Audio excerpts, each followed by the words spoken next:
Shane Van Gisbergen driving through the field. He went from 18th to the lead in about 20 laps, or less than 20 laps, like 15 laps, because it was about 20. That big caution happened in lap 54. They put him back to 18th, 75 laps of the race. So, and he got to the lead with about, 3 to go? He took the lead, 5 to go, something like that. So, 18th to the lead in 15 laps, and he literally made turn 2 his turn. That was his passing turn. They got to rename turn 2 the Gisbergen turn, man. That turn was his turn. I mean, an absolute amazing drive that he put on. I mean, what do you have to say about Gisbergen coming here? I mean, it's unreal what he did. Fairytale. Fairytale. It's just a fairy tale. And one thing I want to point out is, I think it was 2 laps ago, when he put the pass on Haley. What an amazing display of driver talent that we witnessed on that turn, on that day. I mean, absolutely unbelievable what he did with that heavy AF stock car that we just saw him do a double crossover and then outbrake Justin Haley into the corner like it was nothing. I mean, it was insane. I don't like, if you guys aren't thinking the same thing I'm thinking, what do you know about racing? Because that was honestly probably move of the year.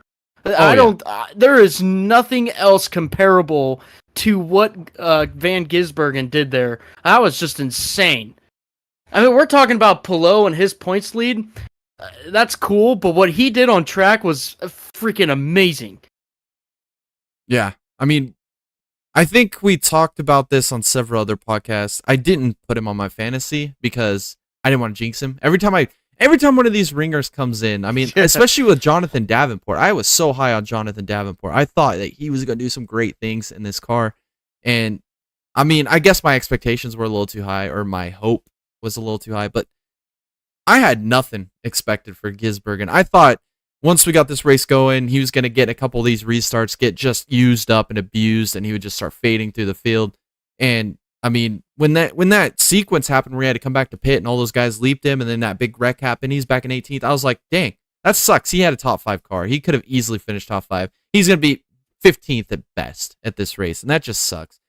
And then he drove through the field, and then the move, like you mentioned, I'm glad you brought it up, on Justin Haley was just one of the greatest moves ever in all of racing.